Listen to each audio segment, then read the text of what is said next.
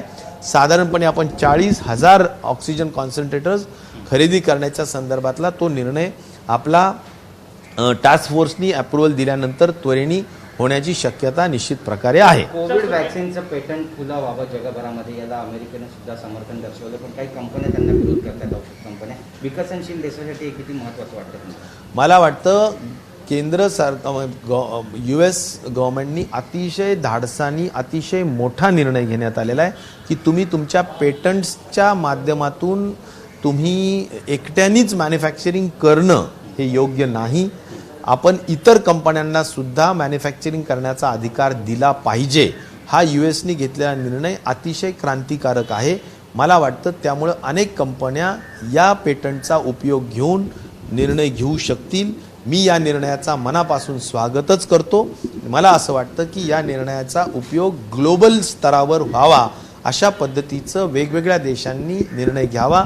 आपल्या देशांनी सुद्धा या संदर्भात योग्य तो लोकहितार्थ निर्णय घेण्याची आवश्यकता निश्चित प्रकारे आहे. सर, रेमडेसिवीर खरेदी संदर्भात जो दर आहे तो अजून निश्चित केला जात नाहीये. तो दर कुठेतरी कमी असावा यासाठी जो प्रयत्न केला जातो राज्य सरकारकडून, त्याविषयीची काही बैठक किंवा VC त्या संदर्भात झाली? हा नक्कीच प्रयत्न आहे की रेमडेसिवीरचा दर जर तुम्ही झायडस कॅडिलाचा विचार केला तर झायडस कॅडिला हा 988ला 899ला म्हणजे 900 रुपयाला आज रेमडेसिवीर विकतंय आणि तोच दर हिट्रोचा असेल, सिप्लाचा असेल तो 3000च्या वर आहे. त्यामुळं खरं तर एवढा मोठी तफावत असण्याचं काही कारण नाही. केंद्र शासनाने यामध्ये अंतर्भाव करावा. केंद्र शासनाने अंतर्भाव करून कुठल्याही परिस्थितीत आपण या संदर्भात निर्णय घ्यावा आणि केंद्र शासनाने ह्याच्यात इंटरव्हेन करून जोपर्यंत रेट्स कमी करत नाहीत तोपर्यंत खऱ्या अर्थाने संपूर्ण लोकांना न्याय मिळणार नाही. आणि म्हणूनच मला असं वाटतं की एवढा मोठा जो तफावत रेमडेसिवीरच्या दरांमध्ये आहे यामध्ये राज्य शासन दुर्दैवाने काही करू शकत नाही, कारण केंद्र शासनाचाच ह्या 7 कंपन्यांवर पूर्ण अधिकार आहे. त्यांच्या उत्पादनावर त्यांचा कंट्रोल आहे आणि त्यांनी डिझास्टर मॅनेजमेंट ॲक्ट खाली संपूर्ण अधिकार त्यांच्याकडे घेतलेला आहे. अलॉटमेंटचा अधिकार सुद्धा त्यांनी त्यांच्याकडे घेतलेला आहे. वास्तविक आपल्याला लागत असणाऱ्या जेवढ्या रेमडेसिवीरचे इंजेक्शन्स आहेत तेवढे आपल्याला मिळत नाही आहेत. आणि म्हणून माझं तर केंद्र शासनाला हे म्हणणं आहे की रेट्समध्ये सुद्धा आपण कमी करण्याचा निर्णय जरूर घेण्याची गरज आहे. आणि महाराष्ट्राला सुद्धा अधिक जास्तीचा रेमडेसिवीर जो कमी पडतोय तो वाढवून देण्याची गरज आहे. हे सुद्धा मला केंद्र शासनाला या निमित्ताने सूचित करायचं आहे. सर, रोश इंडिया अँटीबॉडी कॉकटेलला भारतात परवानगी देण्यात आलेली आहे, त्यामुळे कुठेतरी फायदा या सगळ्यांचा होईल असं वाटतं? नाही, निश्चित प्रकारे काही जर नवीन रोशनी परवानग्या दिल्या असतील तर त्याचा फायदा निश्चित प्रकारे होतोच. मला वाटतं की याबाबत काही कायदेशीर विषय असतील तर ते तपासून बघावे लागतील. सर, एक नवीन व्हेरियंट मला जाऊ द्या. थँक्यू.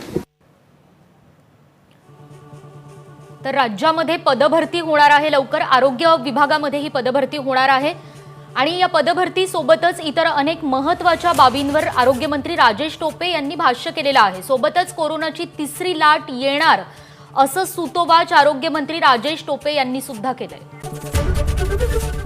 एबीपी माझा, उघडा डोळे बघा नीट.